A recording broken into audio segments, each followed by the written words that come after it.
I want to start the program this way, with a little story. And as I tell you this story, I want you to think about the Stone matter. By the way, I have nothing but the deepest contempt for Roger Stone. But what was done to him today in the United States is absolutely, once again, unbelievable, un-American. Not the charges so much, we'll get into that, but the manner in which the FBI and the marshals and local law enforcement were directed to conduct themselves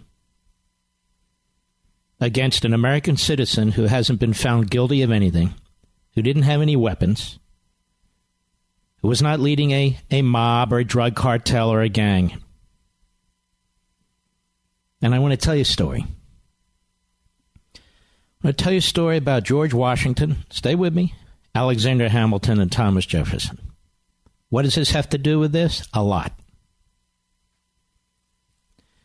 I'm reading from a book that's really not available anymore.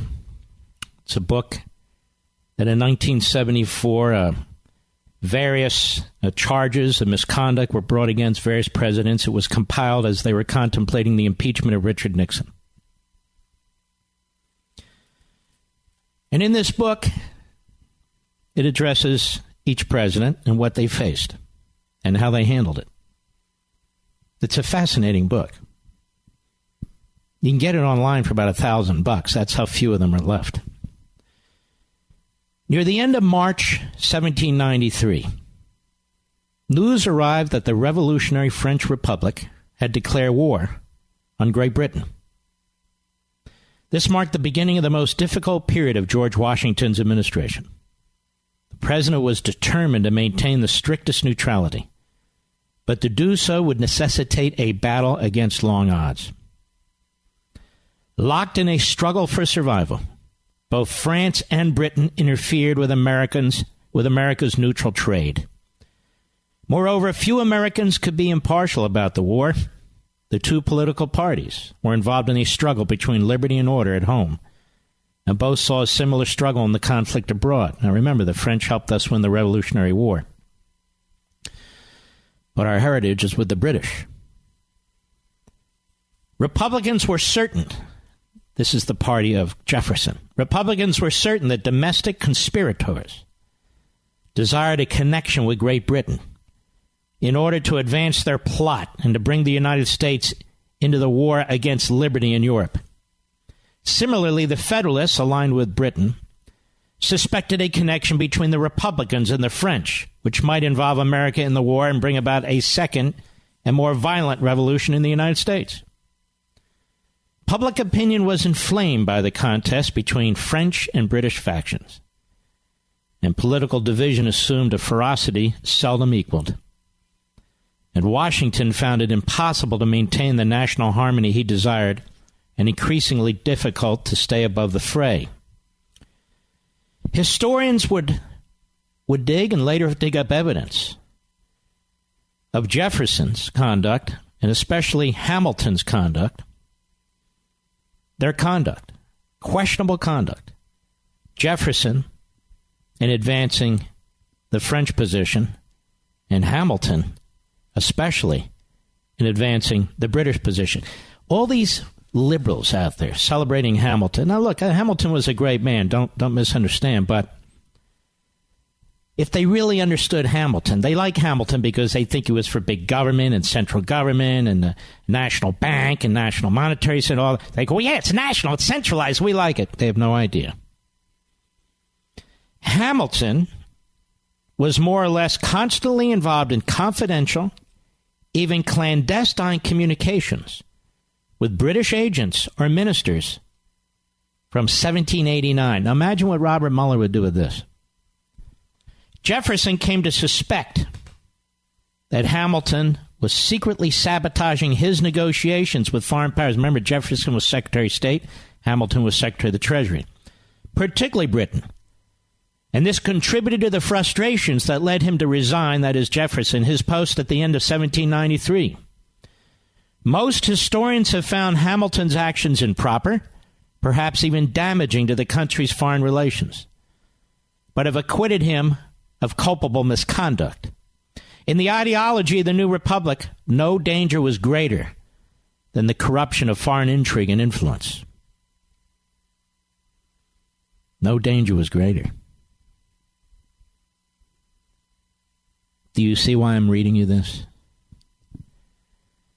These Mickey Mouse indictments, that's what they are. This started as an investigation to determine if the President of the United States had a clandestine relationship with the government of Russia to influence the election in a way in which he would win. Despite all the eavesdropping capabilities of the United States government, despite the FISA courts, despite the opposition research, despite Mueller's operations, they find nothing. So they look for the thinnest of tweet. But there's nothing. And today on the usual hate Trump networks, CNN, MSNBC, and the rest, the drum beats. Finally, we have a connection to collusion. Ladies and gentlemen, they don't have anything. Nothing. And this has been a grand effort to sabotage this president. What happened next, ladies and gentlemen, in 1795 was something called the Jay Treaty. It was a treaty negotiated by the then Chief Justice of the United States and at the request of Washington and at the urging of John Adams and the Federalists, who were friendlier toward the British. The Jay Treaty was very controversial. It passed the Senate by one vote. See, back then they used to actually vote on treaties. It's controversial because Britain got almost everything it wanted. The United States got almost nothing. But Washington was gravely concerned that the nascent America was in no position to go to war again. When the terms of Jay's Treaty were finally revealed, they write, the worst fears of Republicans, the Jeffersonians, seemed to be confirmed. Most, though not all, modern students think that Jay could not have obtained better terms, but contemporary reaction was decidedly adverse. The Jay's Treaty put an end to serious danger of war with Great Britain, but not with France. As 1795 became 1796, French retaliation for the British treaty posed a growing danger, a danger war with the other great power of the world. In direct proportion, the president found himself the target for Republican attack. In the early years of his presidency, Washington had not been subjected to direct assault. Critics began to close on the president himself, only very gradually and with considerable caution, since Federalists had always found it useful to defend governmental policies by invoking the hero's prestige. In time, though, it became increasingly difficult to deny that some decisions came from Washington himself. And a minority of Republicans, that is Jeffersonians, concluded that they could destroy the policies only by damaging the president's prestige. See another parallel? You destroy Trump, then you destroy his presidency, and you destroy his policies. It was only when Washington signed Jay's Treaty that he wrote an end to his immunity to the sharpest barbs of critical assault. To Republicans, Jay's Treaty was the penultimate confirmation of their fears that a British interest was involved in a Federalist conspiracy to destroy Republican government in the United States. Remember how fresh the Revolutionary War had been at this point, only a couple decades away. And the ending of it was actually less than that. It was impossible to deny the president's agency in putting the treaty into effect, particularly after he refused, on constitutional grounds, to deliver papers relating to the negotiations to the House. Sound familiar? Thus, a minority of Republican writers deliberately set out to destroy the president's reputation with the people. Jay's Treaty occasioned the assault, but the Republicans re-examined Washington's conduct as a whole. They rewrote their history of the Federalist conspiracy in such a manner as to impugn the president himself. Washington's last years in office were made in agony by such abuse. He was charged with exceeding his expense account. Old revolutionary forgeries were revived to impugn his patriotism. For a man whose sole remaining ambition was to retire, who felt he had sacrificed a lifetime to his country, the assault was absolutely insufferable. It was no consolation that his enemies probably damaged their own cause more than himself. It required considerable restraint to confine himself to warnings against evils of faction, the threat of sectional confrontation, and the dangers of undue affection for a foreign state. But this was Washington's only public response to the vicious opposition attacks. There's absolutely no evidence whatsoever that this president contacted the Russians, coordinated with the Russians, conspired with the Russians, or that any of his top deputies did. There's lots of evidence that Hamilton conspired with the British behind Washington's back. And now they have a play on Broadway that you can't even afford to go in to watch Hamilton. Hamilton. When we come back, we'll take a look at what Mr. Stone is charged with and the conduct of your government in arresting him. A couple of facts, ladies and gentlemen. Number one, charges are allegations. I want to remind the clowns at CNN and MSNBC and some clowns all over the other networks. These are charges made by a prosecutor's office, which has been tainted politically. They haven't been tested. Nobody's had their due process rights yet. And the media are running around like this is it. Now we've got Trump for the 4,000th time.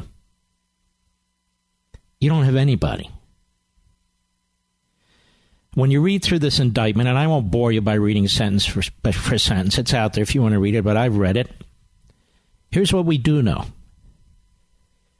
Mr. Mueller was appointed to investigate collusion with Russia. The problem is there was no collusion with Russia on the Trump side, only on the Hillary side.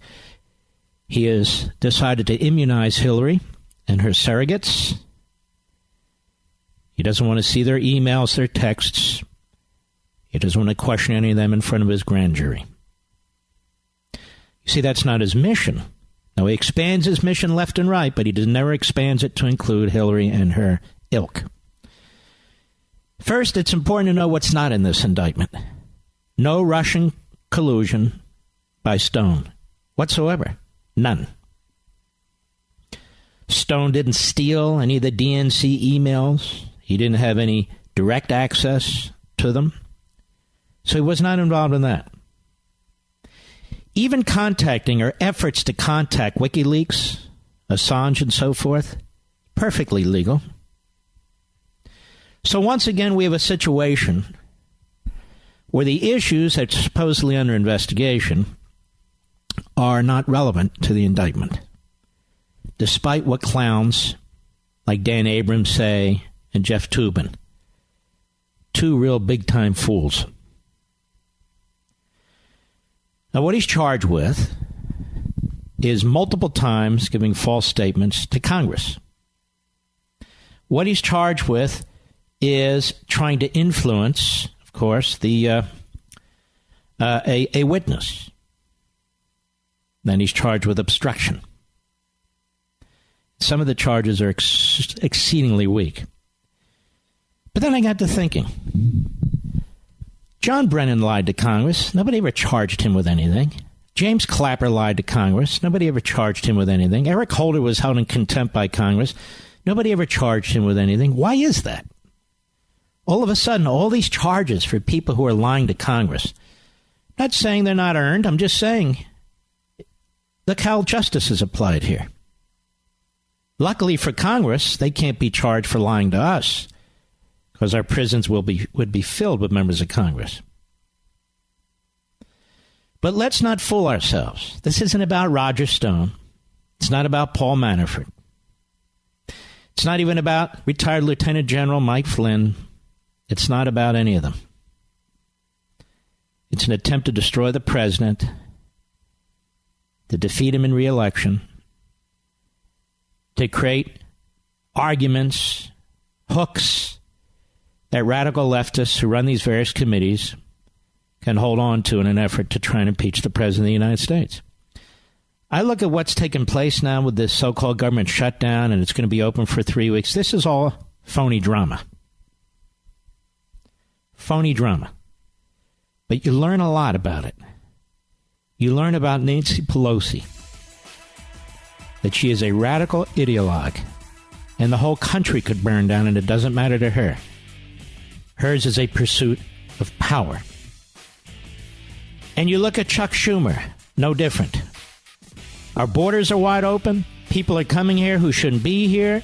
There should be an urgency to secure the border, and there's none, because it doesn't advance their agenda. I have enormous respect for a handful of reporters, real reporters, and Catherine Herridge is one of them. She's the chief intelligence correspondent for the Fox News Channel. How are you? Thanks for having me. Good. Well, it's a great pleasure. Okay.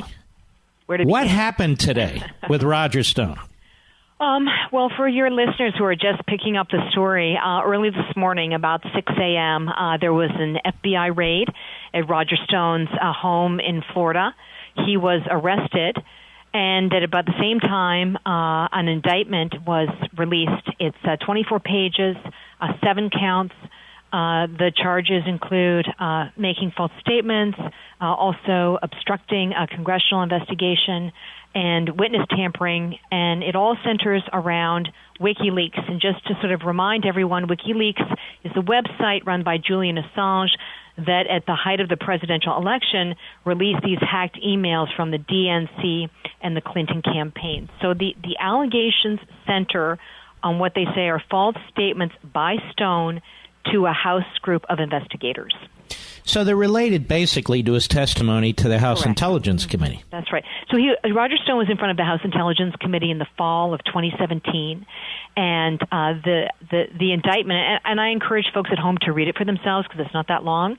The indictment alleges that he made false statements to the committee that obstructed their investigation, and they also, and I think the most compelling part of the indictment is this issue of witness tampering, because there seems to be a pretty interesting, I'll say interesting or lengthy paper trail associated with that, emails and text messages to a witness that they say Stone tried to or urged to make false statements to House investigators as well to sort of back up Stone's version of events.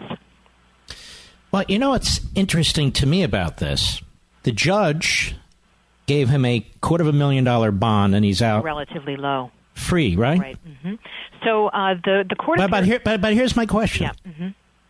So why all the FBI agents? Why all the drama? Why all the drawn guns? Why all the police lights? Why all that as if he's Chapo or somebody? Well, only the FBI and the special counsel can really answer for those tactics. But I can tell you from my own experience that typically you see that kind of very visible show of force when there's deep concern that the individual is a flight risk, or there's a fear of violence, or destruction of evidence. And I'd point people to the sort of impromptu news conference that Stone gave after he appeared in federal court in Florida today.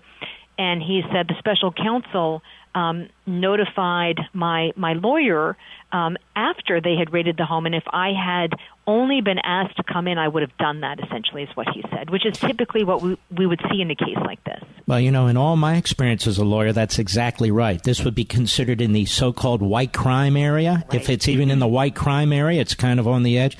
I have to ask you this question. In all your years as a reporter covering these sorts of things, have you ever seen this many people prosecuted for misleading Congress?